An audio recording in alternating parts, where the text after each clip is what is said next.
The Switch OLED Neon Joy-Con model stands out with a rich 7-inch organic light-emitting diode display that makes colors and dark scenes look far more immersive than the original system.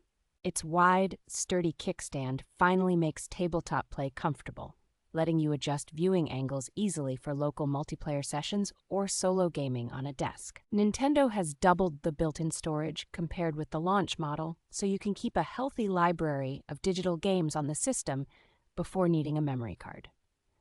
Audio in handheld and tabletop modes is noticeably clearer and fuller, which makes portable play feel closer to using a small dedicated entertainment screen rather than a basic handheld. The included neon red and neon blue controllers remain versatile, snapping onto the console for handheld play or separating for motion controls and instant two-player gaming.